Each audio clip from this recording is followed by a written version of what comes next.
Hello and welcome. You're watching this video because you or someone you care about suffers with peripheral neuropathy. I'm Dr. Keith Lynch. I've been in private practice here in Central Virginia since 1998. I'm a chiropractic physician and I'm actively pursuing my board certification in chiropractic neurology. Today we're going to talk about how functional neurology and natural health solutions can help people with peripheral neuropathy. So we're going to start out by talking about what is peripheral neuropathy, what causes it, and what specifically can we do to help restore and revive nerve function. Peripheral neuropathy is very common. Over 20 million Americans are affected with it. It's a neurological problem, so it has to do with a poor communication between either your feet or your hands to your brain, or your brain down to your hands or your feet. So peripheral means away from the center, so furthest away from the brain and spinal cord. So typically we see it begin in the hands or feet. Neuro means that it has to do with the nerves or the nervous system. And then patho means that it's abnormal or pathological. So the 10 signs or symptoms of peripheral neuropathy are numbness, burning in the hands or feet, cramping, sharp electrical-like sensations, pain when walking, difficulty sleeping, prickling or tingling feelings, loss of balance, weakness or swelling. Now, the symptoms that you're dealing with has to do with which nerves are being affected. So you can have problems with sensory nerves, you can have problems with motor nerves, or you can have problems with the nerves that go to blood flow or go to your arteries. And that's going to change how much blood and oxygen get to that area and how hot or cold it may feel. If you have sensory nerve changes, then typically what you're going to see is you'll have the burning, the nerve pain, the tingling, and they're progressive. So normally people don't even notice it at first. Numbness is something that kind of comes in under the wire, and then over time you start noticing, wow, I just did something and I barely felt that. That's a sign that the nerve function is breaking down. Now you can also have problems with your motor nerves. That may cause weakness. It could cause lack of coordination or dexterity. It can also cause atrophy of the muscles. And then finally, if you have a problem with the nerves that go to your blood vessels or your autonomic nerve system, then what we'll see is change in temperature in an area. Maybe there'll be a lack of blood flow. Now, all chronic health conditions have some common things that go along with them. Now, today we're talking about peripheral neuropathy, and I mention this because I help people with other chronic health conditions as well. It's not that we per se cure these conditions at all. What we do is we help improve your nerve function as well as help take care of the things that are causing the problems in the first place. Because if you've got peripheral neuropathy or a thyroid condition, or you've got insulin resistance or diabetes type 2, if you've got fibromyalgia, vertigo, sciatica, chronic fatigue problems, if you've got hypertension, stenosis, irritable bowel syndrome, or migraine or chronic headaches, all of those have to do with metabolic problems and neurological problems. So metabolic imbalances could be anemias, chronic inflammation, blood sugar changes, adrenal glands, hormone problems, autoimmune type conditions where your body's actually attacking its own tissues. It could be hidden infections, food sensitivities. It can be medication side effects. Now, if it's a neurological problem, we're not really looking at it from the point of view of a stroke or a tumor or something like that. That's more of what we consider a hard lesion. In functional neurology, what we're doing is we're checking for areas of a decreased frequency of firing. In other words, an area that just doesn't work well. It may fire quickly, fatigue quickly, and then stop working. All these chronic conditions that we're talking about have two different components to them. One is a neurological component, and we usually think that's a little bit more than the metabolic side, but both need to be addressed to get you well. Now, when we talk about metabolic issues or metabolic imbalances, what we're talking about is the biochemistry of life. Quite simply, it's how you take food and turn it into usable energy. So 30% of our energy goes to what system? Is it our cardiovascular system, our endocrine system, the immune system? Is it your nervous system? The answer is your nervous system. Now, your brain and your spinal cord are less than 2% of your body weight. But 30% of your body's energy goes directly to that system. That's a pretty important system. The leading causes of peripheral neuropathy, and we'll go through these, statin drugs, or the drugs that you're given to lower your cholesterol, damage to your spine. Maybe you injured it years ago, or you have arthritis, or spinal stenosis, or a bulging disc. You could have type 2 diabetes or insulin resistance. You could have chronic inflammation coming from a food sensitivity, inflammatory diets, hidden infections, poor omega-3 to omega-6 fatty acid ratios. You could have high insulin or hormone imbalances, or chemotherapy is another big player as far as what damages the nervous system. Let's talk about statin drugs. Now, statin drugs are designed to inhibit the formation of cholesterol. The problem is that cholesterol makes up the sheath or the covering that goes around the nerves. That's a bad thing if you're taking a statin drug, because statin drugs also inhibit the formation of CoQ10. Now, CoQ10 is necessary for nerve function. It's one of the leading causes of peripheral neuropathy. A study from the Neurology Journal, May 2002, says that cholesterol drugs or statin drugs increase the risk of peripheral neuropathy 16 times. That's 1,600%. That's almost a given. You get on one of those medications, you're on your way to peripheral neuropathy. Now, I don't really want to get too in-depth in this part right now, but cholesterol is not the problem. Your body needs cholesterol to protect your nerves. It needs it to make hormones. Why do countries that have averages of cholesterol in the 300s and 330s have a lower rate of heart disease than we do? That just tells you cholesterol is not the enemy. So it'll never clog your arteries unless your arteries are already inflamed. A better predictor of a problem here is not cholesterol, but homocysteine.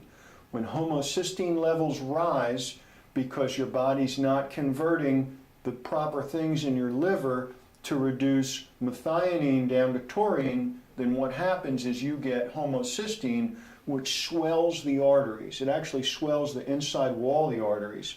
When that happens, they open up and start to leak. Your body slaps cholesterol on there to protect it.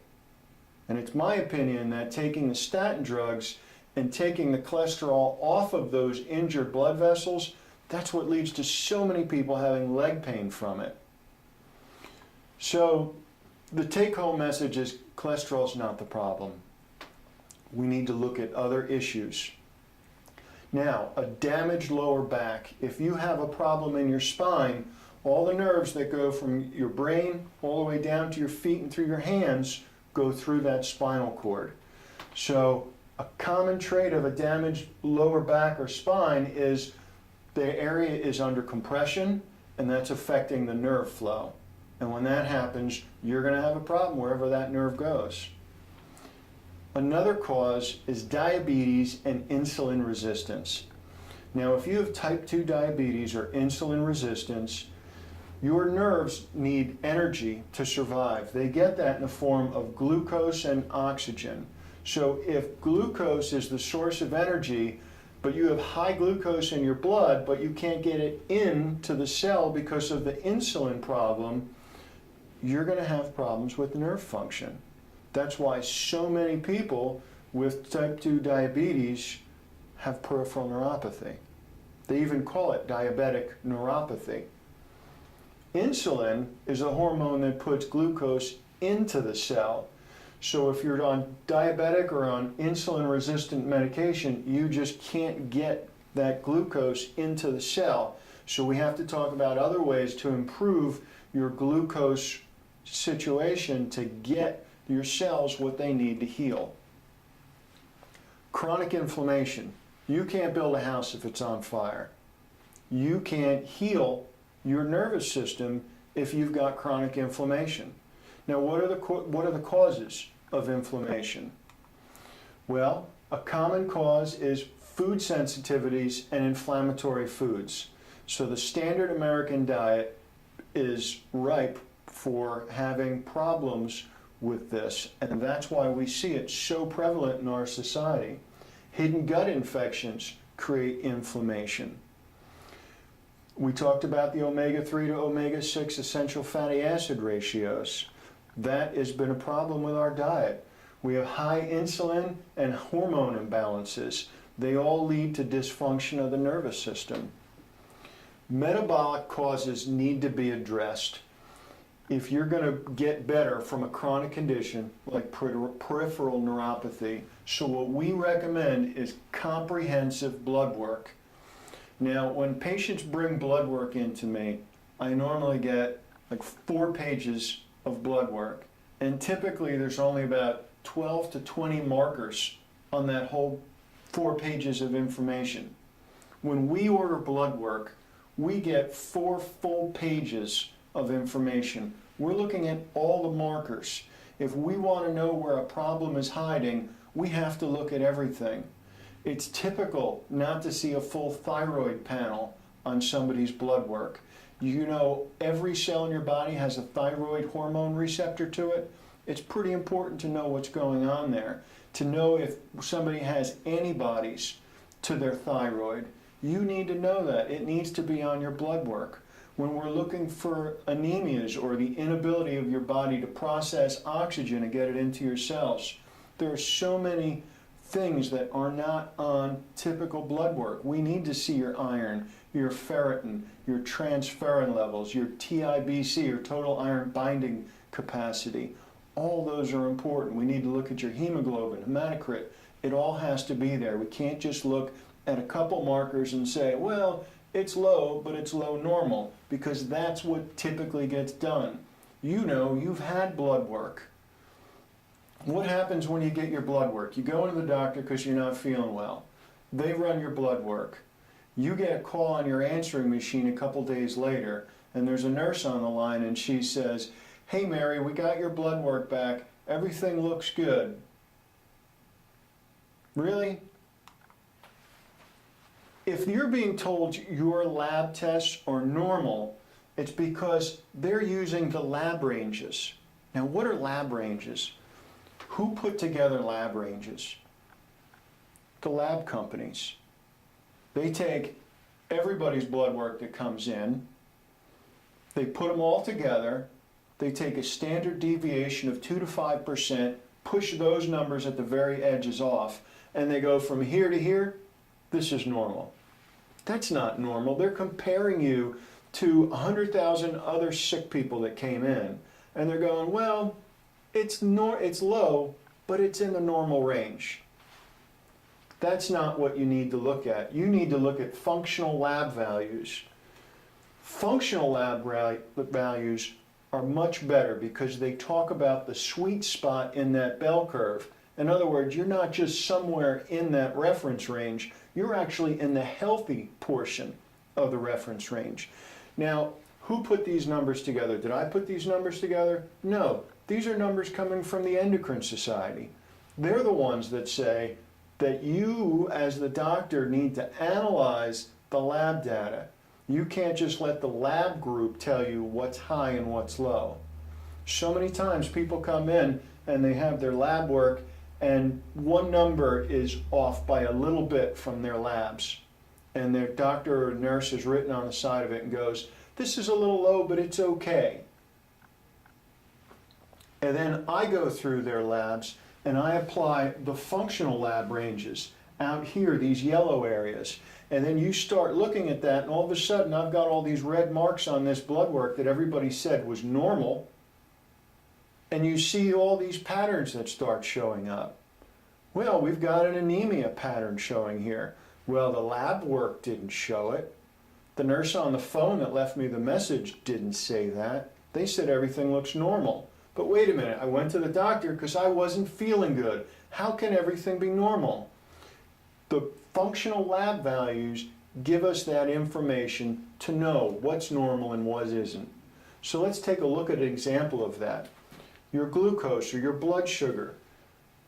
The functional range is 85 to 99 or 85 to 100. If you're in that range, that's what your fasting blood sugar should be. So if the lab range says it could be like 60 to 110, and you come in with a 73, guess what? No marker on your blood work. So that number looks perfectly fine. We go down to the next one. No, this tells us you've got reactive hypoglycemia. Your blood sugar's moving around too much and it's dropping. Your metabolism, or your ability to take food and turn it into energy, isn't happening. Are you going to get better? No. You see, there's so many things we have to look at to help somebody with a chronic condition improve their situation. It's not just one thing. Your thyroid stimulating hormone should be 1.8 to 3.0. Remember, this is the Endocrine Society that says this, not LabCorp, not Diagnostics. So they'll tell you that they see it typically between 0.3 and 5.7. You could drive a bus through that area. It's huge. It's ridiculous to say that somebody with 0.3 of thyroid stimulating hormone is normal and in good shape, just like somebody who's got it at 5. That's crazy. You know that in your heart that that can't be right. Now 1.8 to 3.0, that's that sweet spot right in the middle, and we say that's normal. That's what the National Endocrine Society says. You have to have a doctor that's going to apply functional ranges to these blood values, or you're not going to see anything, because they're comparing you to the sickest people. You've got to be super sick for any of this to show up and make sense. That's the metabolic aspect of the care that we provide. How about neurologically? From a functional neurological standpoint, what happens when you start losing sensation in one part of your body? What happens to your brain? Well, in this study right here, what they're saying is if you cut the nerve and change the input into the brain, you're going to have loss of balance. You're going to develop memory loss. You're going to develop depression, anxiety. It'll lead to Alzheimer's. It can lead to dementia. It can lead to insomnia. This is what happens when you lose sensation in part of your body and your brain is no longer getting the feedback that it requires. You have what's called a somatotopic map. It's your somatosensory cortex. Simply put, it's the part of your brain that feels. When I touch my left shoulder, right up here in my somatosensory map on the right side feels what's happening on this left side of the body. So if I'm having a problem in my hand or down in my foot on this side of my body, it could be a problem stemming from somewhere in the foot, in the leg or arm. It could be coming from the spinal cord. It could be coming from the brainstem or cerebellum, or it could be coming from the somatosensory cortex. That's a long distance to try to figure out what the problem is if you're going to guess. What does a neuron need to revive and repair? It needs a couple things, 3 in particular. It needs proper glucose levels. It needs proper oxygenation. So you can't have inflammation in those blood vessels going to those areas, or you're not going to get proper oxygenation, and you're not going to get proper glucose. Cells and your central nervous system needs oxygen and glucose to function properly. Those are imperative. They also need activation. So just as we said, if you cut a nerve and the brain stops getting input, it leads to chronic conditions. It leads to central nervous system decline. So we have to find out how to activate your brain. Now, am I talking about lumosity or some brain game that you can play on the computer? No. Am I talking about a crossword puzzle or Sudoku? No, that's not it at all. What we do is we do a thorough neurological evaluation so that we know, is it a motor nerve, sensory nerve, is it a nerve going to the blood vessels? What's causing the problem? Is it a combination of those? Because it can be, and you need to know what the problem is before you attempt to put together a treatment plan for that. In our office, we excel because we do those things. What else do we do? We also use laser to help the nerves heal. Now, they did a study at the University of Colorado, and they did what's called a nerve conduction velocity test. It's basically a speed trap on a nerve. Some of you probably had this test done. Well, what they'll do is they'll put a needle into the peripheral nerve, the beginning of a peripheral nerve out here at the edge of the spine, and then they'll put another needle at the end of that nerve, at the distal portion of it, and they'll put a mild stimulus. In other words, what they're going to do is they're going to shock that nerve up here, and they're going to measure how long it takes to get to the end of that area. Normal nerves move at about 270 miles per hour. In this study, what they did is they irritated that nerve by putting 10 millimeters of mercury, or the weight of a dime, on that nerve, and then took it off. It took 97 days until that nerve started working properly or made it back up to 270 miles per hour. In our office, we've been using cold laser since 2004 to help nerves heal and improve. We use the MR4 class 4 laser to help stimulate those nerves based on our neurologic exam, where's the problem, to help improve nerve function. It can be very powerful and very helpful. That specific wavelength that we're using goes into the nerve cells. It stimulates energy production in the neuron, and it also improves microcirculation and lymphatic drainage. Along with that, we also use peripheral nerve rebuilder therapy. So we have specific current that goes into those nerves to stimulate that pathway. So even if we're doing it on one or both feet, or both hands and feet, you're not just stimulating the area right here, you're actually stimulating that whole nerve pathway up through the peripheral nerves, into the spinal cord, through the cerebellum, and then to that opposite cortex where that somatosensory map is. Remember, we said the problem could be up here, or here, or here, or down here, or out in the leg or foot. So you have to know where the problem is so that you can apply these modalities properly so that you get the results that you're looking for. The rest of our program includes things to improve function and reduce inflammation. We like to use essential fatty acid creams to help reduce the inflammation, and that's something that our patients do at home to help do that. It really reduces inflammation, which helps with blood flow, helps with healing. Now, we also use the results of your other blood tests to help put together your owner's manual. This is the dietary changes that you need to make to help your body heal based on how much inflammation is there. What was your uric acid level on your blood test? What was your CRP, or C-reactive protein? What was your homocysteine level? All of those things are general markers of inflammation, and they give us an idea of what we need to do based on diet and supplementation to help your body heal. The key points are this. It can be many different things that can be causing your peripheral neuropathy. And it can be several different things in several different patients. The person who's going to get the best results is the one who does the most diagnostic workup to find out what areas need to be addressed, what do we need to do in the clinic to get you better, and what do you need to be doing at home to help your body heal. Not just one thing will do it. Many people have come in and I sit down and I talk with them and they say, well, I watched your video and I see you use laser. Well, I tried laser and it didn't help. Or I tried an anti-inflammatory diet and it didn't help. Or I've taken fish oil and it didn't help.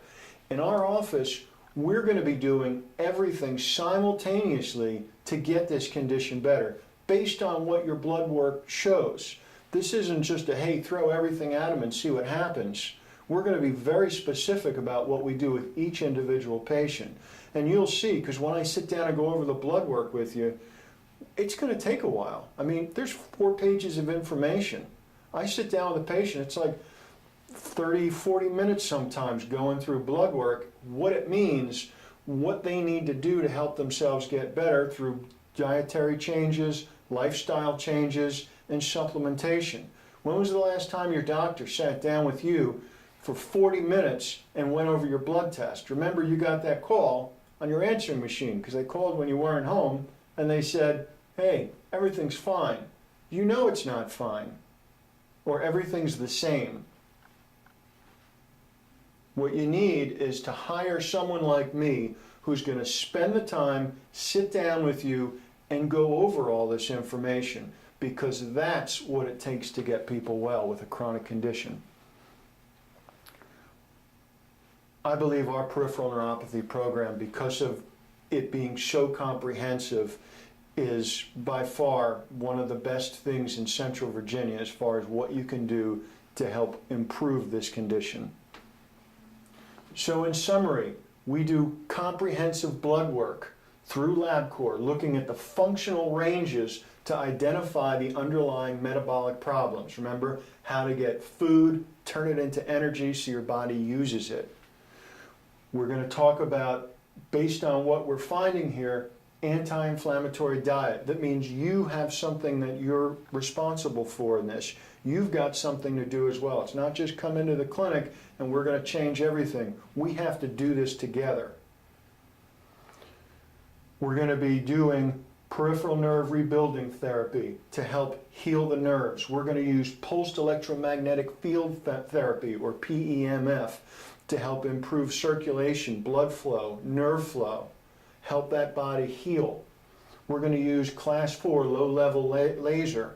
We're going to use vibration therapy and other functional neurological treatments to help improve activation of the peripheral and central nervous system to help the nerves feel, so that what you're feeling is more appropriate. So you don't feel like your feet are burning. So you don't feel like you're constantly standing on tacks, or it feels like ants are walking over your legs and feet all the time.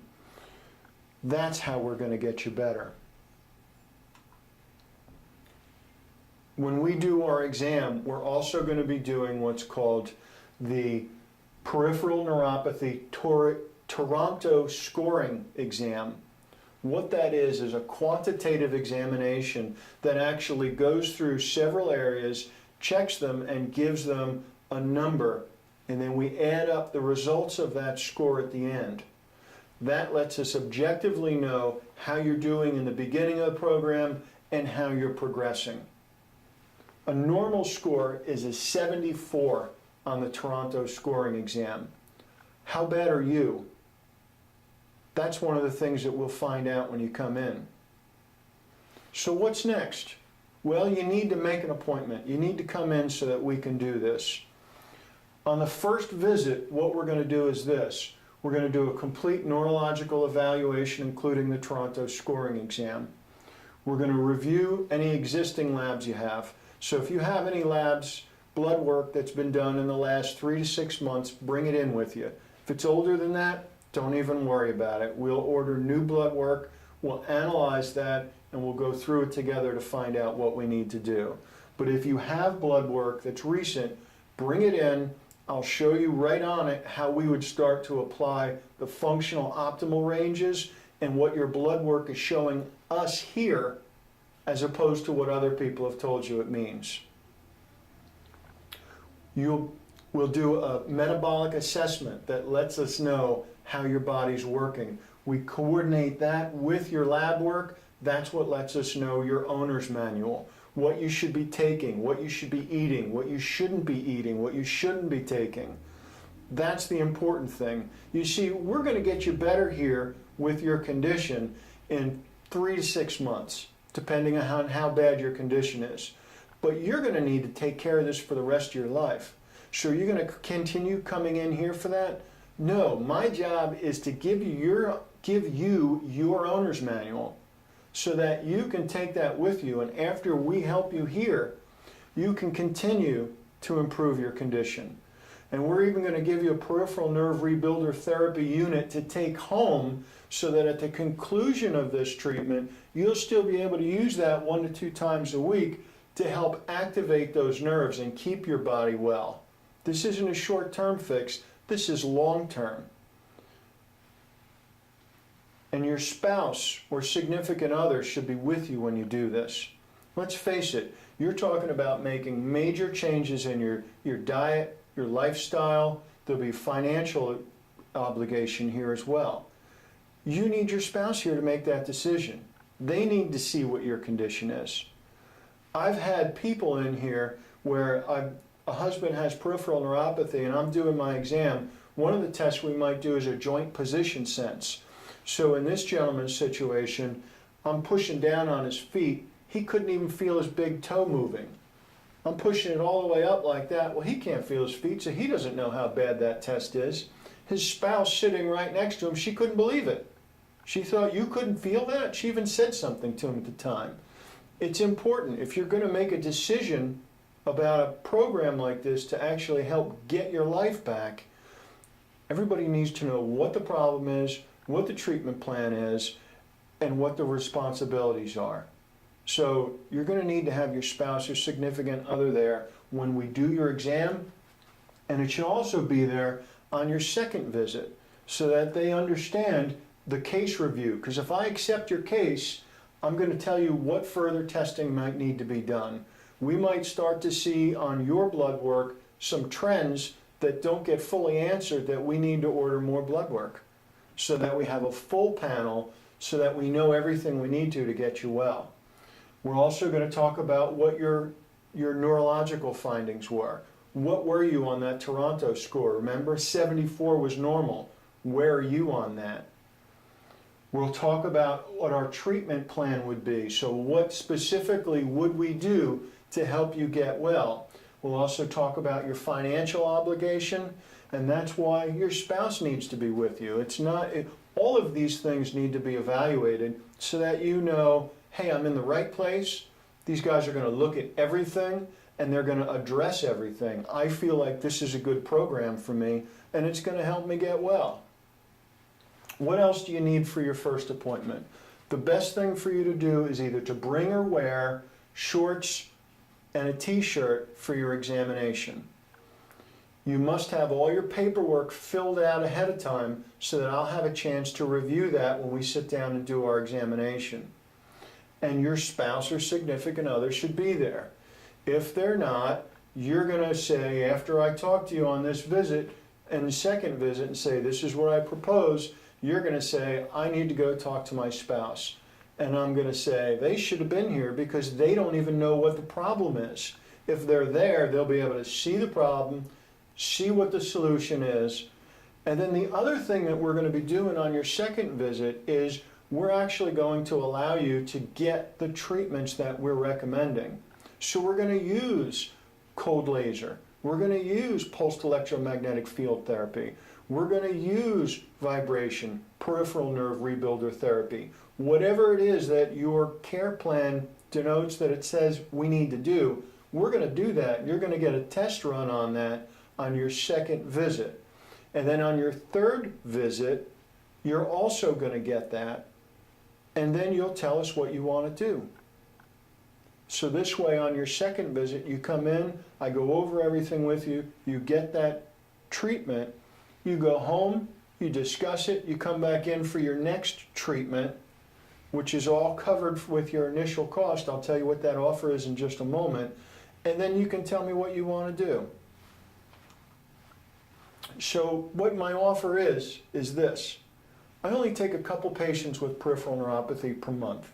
There are other conditions that we also help people with, so I like to keep a good balance of who I'm working with in the office.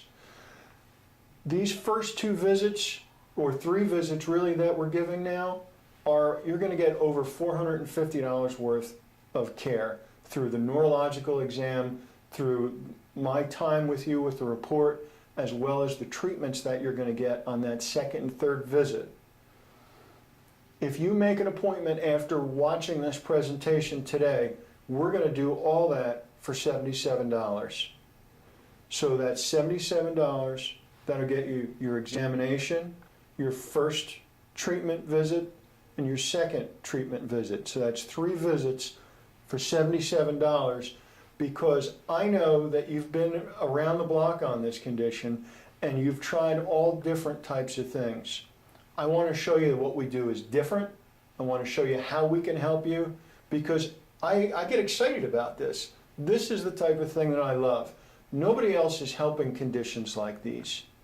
Peripheral neuropathy is a progressive disorder. That means it might start out as a little bit of numbness, and then it turns into numbness and burning, and then now it starts in the hands as well as the feet. And then in men it leads to erectile dysfunction. It can lead to irritable bowel syndrome. It can lead to so many more things because it's a progressive disorder. Now, if you've only had this condition for a year or 2, you don't realize that yet. You just may have a little bit of numbness. So I have rules for taking a patient on with this, because it's not just what I do, it's what you do that's going to help make this a successful program. You must be willing to make serious life changes. So we're going to talk about diet, we're going to talk about lifestyle, we're going to talk about what you need to do to get better, and you're going to have to look me in the eye and say, yes, I'm willing to do that. You have to take accountability for your health. It's not going to be your insurance company, your other doctor, your spouse, but you have to be willing to make these lifestyle changes. Insurance and Medicare only pays a small portion for this type of care. So that means that we've made our care plans affordable so that 95% of the population can get this care. We also have financing that can be available for you. So for as little as $200 to $300 a month, you can finance this care out for 6 to 18 months, depending on what plan that you need. Remember, I said it's only going to be about 3 to 6 months of care to get this condition significantly improved. If you're willing to do that, we'll be able to help you. So you've got to make that commitment. It's not your insurance company that's going to pay for your vacations. They don't pay for your cell phone. They don't pay for your car bill or your gas. You're the one that does that. So if your health and your life is that important to you, you'll make those changes and you'll take responsibility and you'll be getting better, because that's what it's all about. So there's 6 things to think about as we wrap this up. On a scale of 1 to 10, how serious is this to you? Where do you see yourself in 3 years? Like I said, if you've just gotten this condition or you've only had it a year or 2, you don't realize how bad this condition can progress. Most of the time, somebody needs to have it long enough to be able to make these commitments. How has it affected your relationships? What would you find yourself doing right now if you didn't have peripheral neuropathy? Would you be out walking? Would you be playing with your friends or your kids or your grandkids? On a scale to 1 to 10, how serious are you about eliminating your condition? I mean, what if we could get all the pain out of your feet? How committed are you to that? Are you an 8 out of 10 or above? If you are, you're the right person for this program. If you're not, don't call, don't come in for this examination. Due to time constraints, I can only accept people who are truly committed. If you are not, don't sign up. If you are, this program is for you. I am dedicated to helping you get better. That's what we do here. My name's Dr. Keith Lynch. I look forward to working with you and helping you.